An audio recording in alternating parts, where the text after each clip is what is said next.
Hey guys, it's Kelly from Dead Format. So I thought I'd show you some of the collection that I've been knocking around with for the last year or so. If you've been listening to the show, which is www.deadformat.podbean.com, just so we're clear, so you have some place to go after this video. Um, I'm a big fan of Japanese laserdiscs because as Mr. Monster would say, my life is awesome. Um, so I thought I'd show you a couple of them because there's not really a lot of videos knocking around with the Japanese pressings of some of the more popular films. So I'm just going to bring them in and say what I can about them. I know very little because I can't read Japanese. So let's start with this one. This is an exceptionally rare disc. I'm going to try and frame myself in here if I can. No, hold on. There we go. This is Faces of Death. This is an original pressing, complete with the Obi strip. Something to note when you're buying Japanese Laserdiscs is that this little piece of paper here is actually about half the value of the package, and they're extremely brittle and extremely hard to find complete because it was just a sell sheet. It's kind of like essentially keeping like the barcode sticker from a DVD intact. You know, it's like who would have thought to keep it? But because the graphic design and yes, look at the light flickering. Enjoy. Um, because the artwork in these things is so inaugural, most people want to have them intact, and luckily I have a an intact one. As I said, extremely rare disc. I've only seen maybe two or three in my travels, which haven't been anywhere because I just go online. Um, a little bit of laser rot, nothing. It's actually just a cosmetic laser rot. I've never seen it before.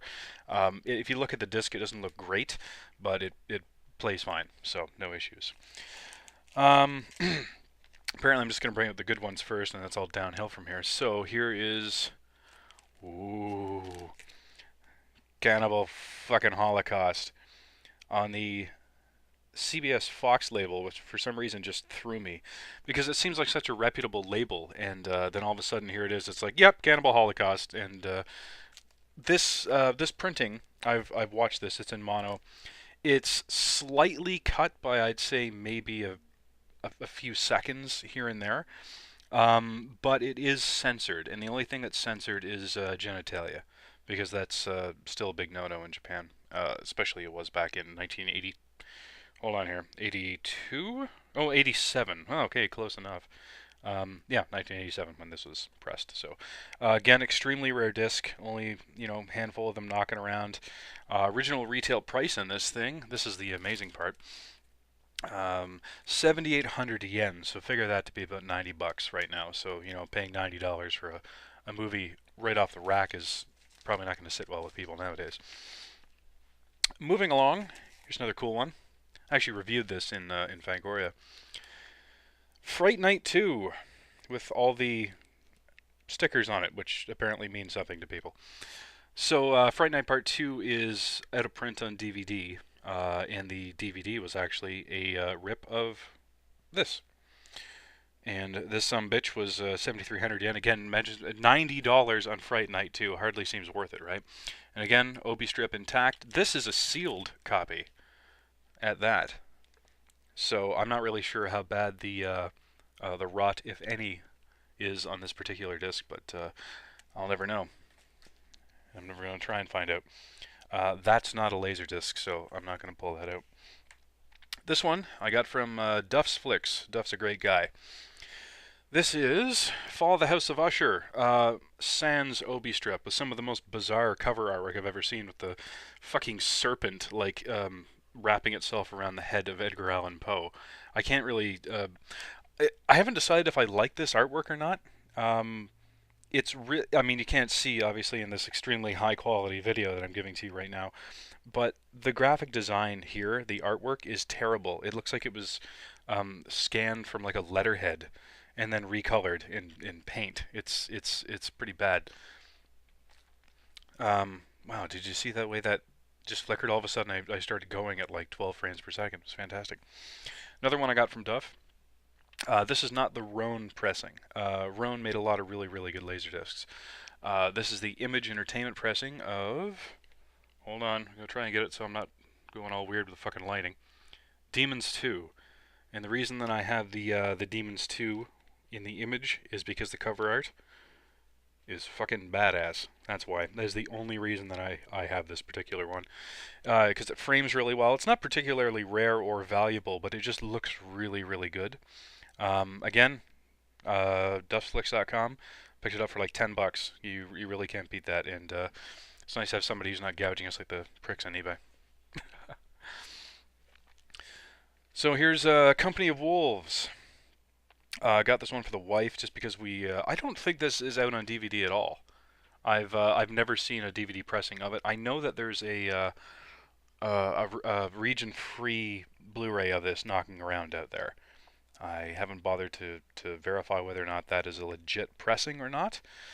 But as it stands, this is the last known North American printing of this particular film that I'm aware of. What are we at? 5 minutes. 5:53. Oh, we got plenty of time. Here's a cool one. That's it. That's all I have. No. Okay, here's the whole thing. Dawn of the Dead, the director's cut. A lot of this stuff was ported to the subsequent DVD releases. I think it's 3 discs, something to that degree. I'd open it up, but I just don't have the space to do it right now. The transfer in this is pretty nice, considering there's a couple different Dawn of the Dead box sets on laser that are worth having. This one, for my money, is probably the best visually, but obviously that's not why you're buying them, right? You're buying them for the cover artwork and the fact that they're just fucking awesome. This one is CAV as opposed to CLV. I mean, other Laserdisc collectors and tech wizards can tell you more about the CAV CLV variants than I can. But this thing is, it's like, every 25 minutes, if you don't have an auto reverse player, you're getting up and switching the thing endlessly.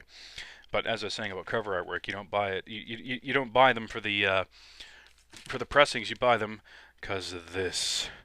Oh yeah, look at that motherfucker. This is the director's cut perfect version and the Argento selected version. This is the most badass Laserdisc box set on the block. This thing was about $600 when it came out, and it is worth every penny.